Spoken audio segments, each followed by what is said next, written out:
Even as the Russian soul took the full dose of romantic sickness, the consumptive refinement of Ivanov's mid-century studies for Christ's appearance to the multitude, with Tchaikovsky's first symphony called Winter Dreams, the infection showed itself in the egoism of Slavophil world calling. Prince Adoyevsky, Western Europe is on the high road to ruin. We Russians, on the contrary, are young and fresh, and have taken no part in the crimes of Europe. We have a great mission to fulfill. Our name is already inscribed on the tablets of victory. The victories of science, art, and faith await us on the ruins of tottering Europe.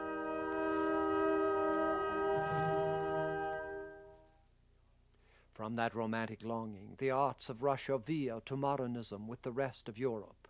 In the sudden absorption of Fauve, Cubist, Futurist, leading to constructivism, came Natalia Gucharovna, whose Green and Yellow Forest of 1912, climax year also for Stravinsky and Scriabin, lives the ecstatic explosion, knife edge already designated on our Cartesian plot as the quadrant convergence of left above and left below. It is the ambivalent violence and fragmentation Bloch carried over into his 1918 revolutionary poem, The 12. The Stalinist 30s saw the enforcement of proletarian reaction. The older painters adjusted as best they could. The younger came fresh to the mass jubilee, while the rebuke of Shostakovich for musical experiments mounted him on the war horse of the Fifth Symphony, 1937.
The modern apocalypse gone as sentimentally heartfelt as the outpourings of Sholokov's Anna. You know, Ilya, I perceive the future like a distant, magically beautiful music, just as one sometimes hears it in sleep. Won't life be beautiful under socialism? No more war, no more poverty or oppression or national barriers.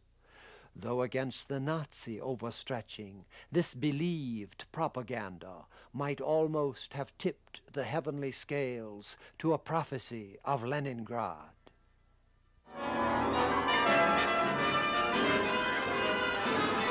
Ives Central Park in the dark from early in the century shouts the affirming vigor of American realism. Cadmus, Coney Island from 1934 wallows in negation, like the anti-life of Farrell's Studs Lonigan. Click of the cue balls from where Stan Simonski was practicing. An elevated train rumbled. An automobile whizzed by. A heavy-footed, well-formed girl passed. How you like it? Push, push, mumbled Mike. In the confusion of data, Spengler made the assessment, which disastrously misled Hitler, that the United States was too decadent to be a cause for concern.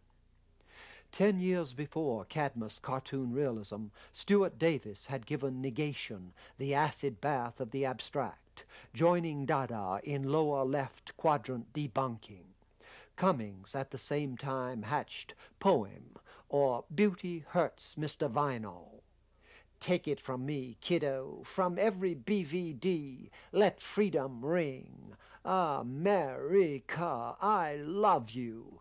And there's 100 million others, like all of you successfully, if delicately gelded or spaded gentlemen and ladies, pretty little liver-pill-hearted, new-jaw-needing, there's a reason Americans, who tense-tendoned, and with upward vacant eyes, painfully, perpetually crouched, quivering, upon the sternly allotted sand-pile, how silently emit a tiny violet-flavored nuisance. Odor? Oh no, comes out like a ribbon, lies flat on the brush.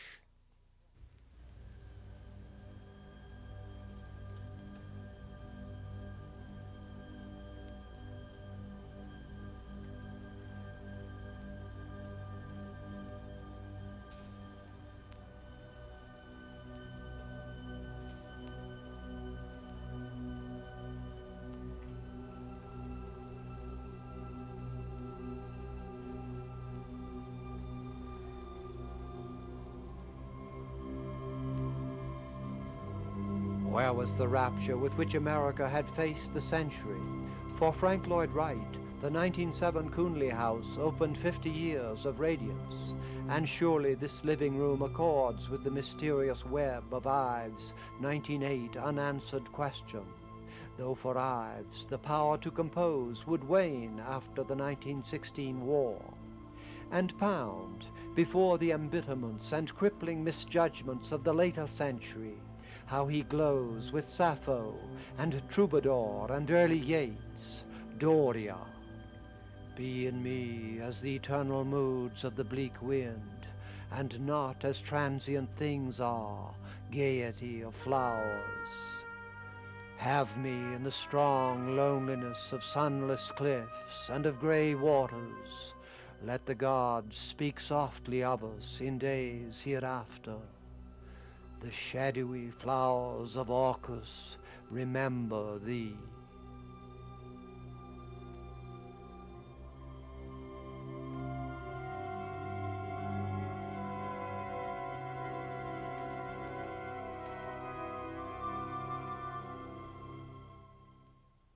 Before the war, through it and after, John Marin held to the vital claim of his Maine and New York watercolors. But what that thrill affirms, William Carlos Williams' 1935 poem Yachts may clarify.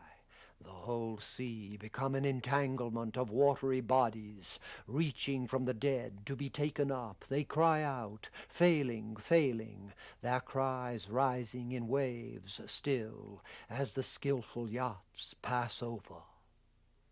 We can set up polarities of yea and nay, objective, non-objective, but how is time dramatized if the current runs both ways? That Marsden Hartley in Germany, 1914, called this insignia abstracted mockery, left, portrait of a German officer, while by the 30s, in Maine, his constructivist schooling would serve the representation of natural scenes. Is that part of a trend, as from Gertrude Stein to Hemingway? Early in the century, American avant-garde had fortified a position around Stieglitz in New York. Yet, as Hartley did, Dove, too, from 1910 pure abstraction, tended between wars toward representational recommitment, though his 1937 Rise of the Full Moon admits only such depiction as expressionist magic requires. So Wallace Stevens describes the sunrise in The Red Fern. The large-leaved day grows rapidly and opens in this familiar spot its unfamiliar, difficult fern, pushing and pushing red after red. Infant, it is enough in life to speak of what you see, but wait until sight wakens the sleepy eye and pierces the physical fix of things. Also, Georgia O'Keeffe seems most abstract at the start, though the 1917 watercolor left is called Light Coming on the Plains. One feels, no less than with Dove, such preternatural distance as Wallace Stevens casts in the circling spell of The Snowman. One must have a mind of winter, to regard the frost and the boughs, a syntax that wanders as over the land, full of the same wind that is blowing in the same bare place, and returns for the listener who listens in the snow, and nothing himself beholds nothing that is not there, and the nothing that is. By the 1929 Black Cross, New Mexico, the artist has taken on the landscape of the Southwest, yet the earth sought remains archetypal. Wallace Stevens, cliffs of mohair rising out of the mist above the real.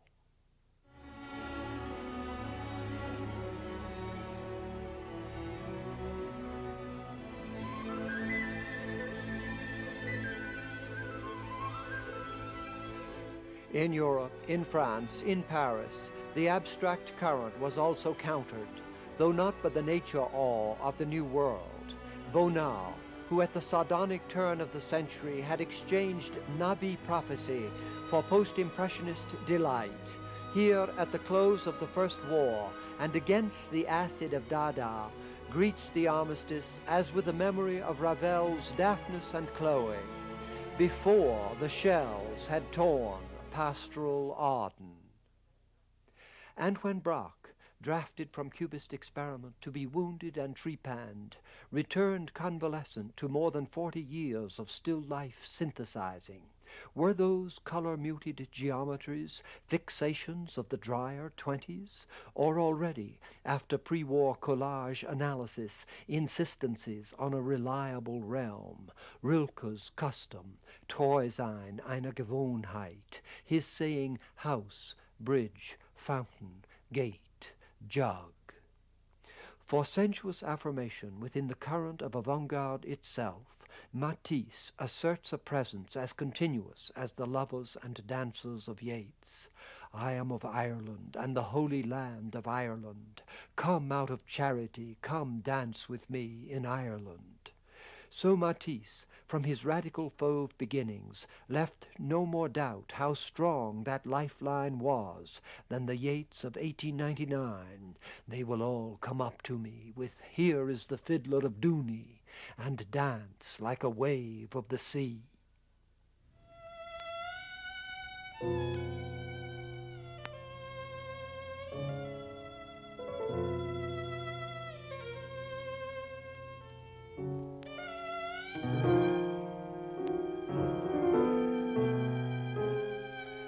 Yet Matisse did not escape in this 1915 Three Sisters, the waste of life tightening, which with the death of brothers and lovers fell on so many. Even Yeats took a darker turn that year. The holy centaurs of the hills are vanished. I have nothing but the embittered sun. As for Bartok, it was through the lean 20s that he would pare and spare.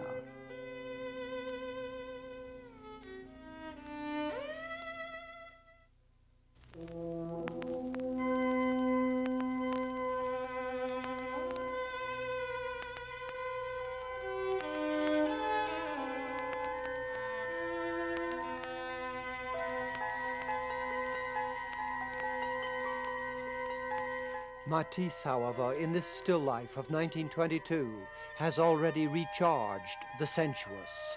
That turn in music typifies the 30s, thus Bartok's violin concerto. It is what renews Yeats' youth, and pluck till time and times are done, the silver apples of the moon, the golden apples of the sun. More passionately in his age, I carry the sun in a golden cup, the moon in a silver bag.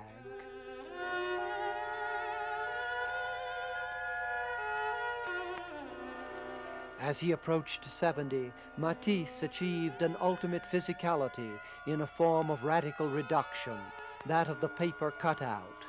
Yeats had expressed it as the dilemma of age, body become a sort of battered kettle at the heel, while mind lived more and more in an old man's frenzy.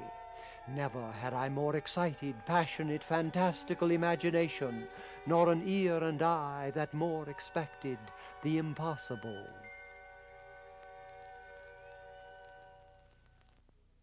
Yet 20 years before this Matisse, as the First War had closed, Chagall, on vacation from Paris to his native Vitebsk, painted such a picture of himself on promenade with his wife Bella, joy lifting her high as a kite, while the revolution from which Chagall would go into exile advanced toward Thermidor. Was there an alienation and reattachment? Alienation from what? Attachment to what?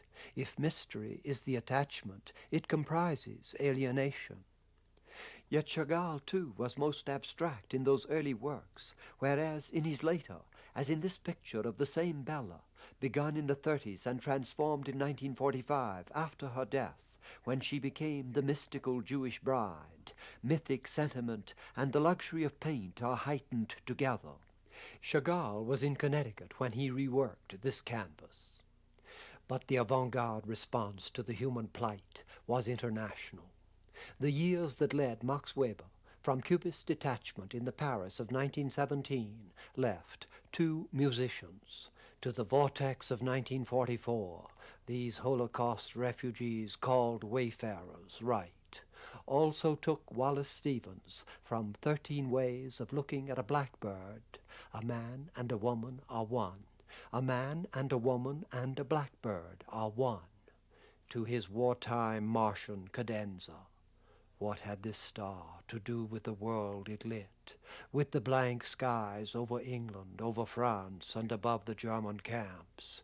It looked apart, yet it is this that shall maintain, not the symbol, but that for which the symbol stands, the vivid thing in the air that never changes, though the air change. In Wales, the bardic rapture of Dylan Thomas drove him from early poems, 1934, surreal as Dali's persistence of memory with its voodoo of limp watches. Dawn breaks behind the eyes. From poles of skull and toe the windy blood slides like a sea. Nor fenced nor staked the gushers of the sky spout to the rod, divining in a smile the oil of tears. To such a yea frenzy, as Jack Yates, also in the 40s, blazoned abroad, we left our name on the road of fame. Thus, from Dylan's Vision and Prayer, I turned the corner of prayer and burn in a blessing of the sudden sun. In the name of the damned I would turn back and run to the hidden land, but the loud sun christens down the sky. I am found. The slump of between wars had become a launching pad. Depression crucible of Europe, Russia, America, Japan, hatching social euphorias, Manhattan as much as any art sign, chain reaction pile of transvalued negation, thrusting through crisis and war to the atomic age, growth stocks, the space flight spiral of a new avant-garde. On the verge of that blast-off, let us recompose the currents of the century, daring and reaction, with the risk, pathos, transcendence of their enfolded destiny, the outward terror, the inward vision. Perhaps the fauve ecstasy of the early century peaked in the Russian ballet. Even the stills of Nijinsky dancing The Afternoon of a Faun in London, 1912, suggest the art rapture from Matisse to Delaunay, Mark, Kandinsky. What Joyce made Irish in The Girl on the Strand epiphany of the portrait, 1904-14. A girl stood before him in midstream, alone and still, gazing out to sea. She seemed like one whom magic had changed to the likeness of a strange and beautiful sea-bird. Long, long she suffered his gaze, and then quietly withdrew her eyes from his and bent them toward the stream, gently stirring the water with her foot. "Heavenly God," cried Stephen's soul, in an outburst of profane joy. On and on he strode, far out over the sands, singing wildly to the sea, crying to greet the advent of the life that had cried to him.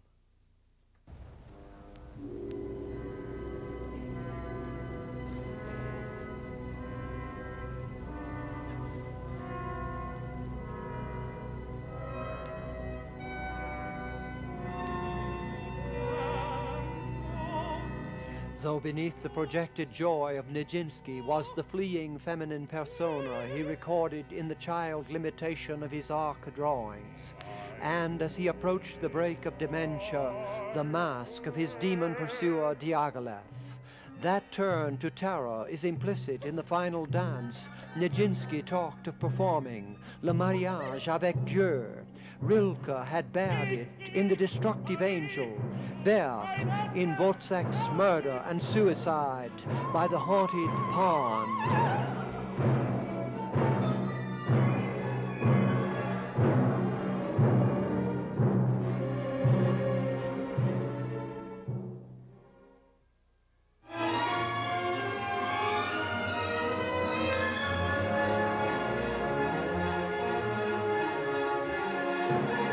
In Nietzsche, by an ambivalence typically modern, force leaps to the quantum state of its own celebration. Will to power, about 1887, Dionysian wisdom, joy in the destruction of existing things, however good. We have to be destroyers. So the sequences of expressionism mount a transport of fragmentation. This Autodix Arms of 1914, symptomatic of the Great War itself, how the youthful Richard Strauss lashed his 1889 Death and Transfiguration toward that high frenzy to become the 12-tone pact of Thomas Mann's Faustus.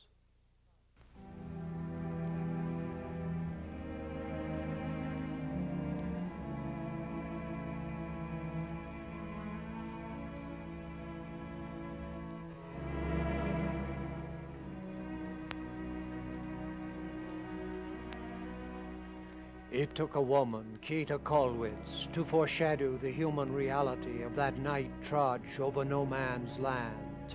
Her battlefield of 1907, pointing down the century, through the Kaiser miscarriage and then the Nazi, to the bombed-out Munich of 1943, with the same Richard Strauss in octogenarian gloom, composing his last metamorphoses.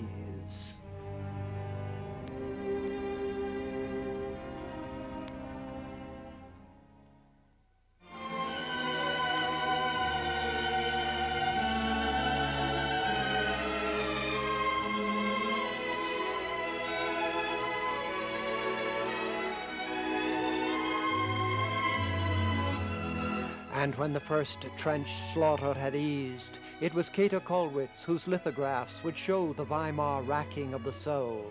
1921, the despair of killed in action, beside the 1924 wish spasm of no more war. A cleavage romantic realism heightens toward schizophrenia.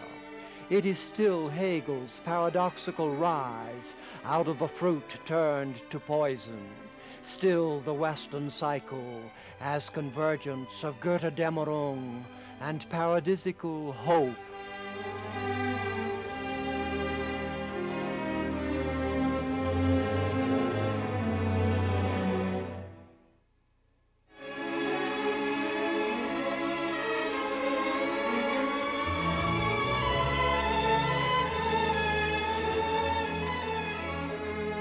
If the stock market searches economic futures, how the depth confessions Hitler would trample under had foretold the death of bourgeois values, like the 1919 invective of pound, home to old lies and new infamy, usury age-old and age-thick, and liars in public places. This Dada Schwitter's construction for a noble lady, her image lost in the junk assemblage of a botched civilization. Schwitter's own poems of nonsense sound, rakete rinsekete, rakete rinsekete, rakete rinsekete, be, be. They knew those Nazi art banishers, yet how pig-headedly wrong to think they could shore against world hurricane. Whatever right they ranted to save, where Hitler's early paintings glean the nostalgia of ruins, staggering, that the wielder of so timid a brush veered into politics to stave off Spenglerian decay, should have loosed such apocalypse on Europe.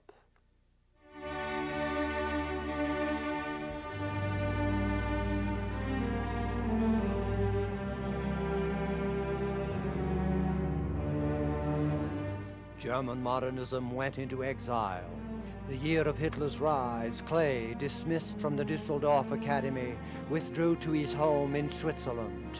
With what sad self-mockery this 1939 aspiring angel comments on the artist's approaching death and the disaster of the earth scene.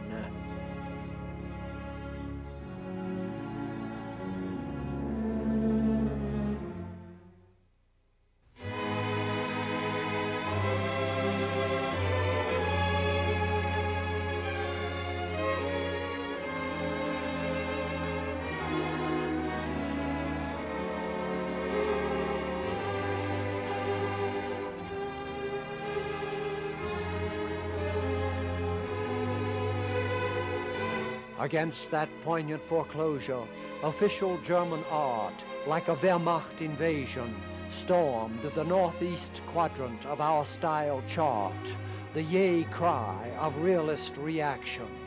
Arno Breker, most favored sculptor of the Third Reich, modeled for all the totalitarian sanity and strength that must prop up the sagging West.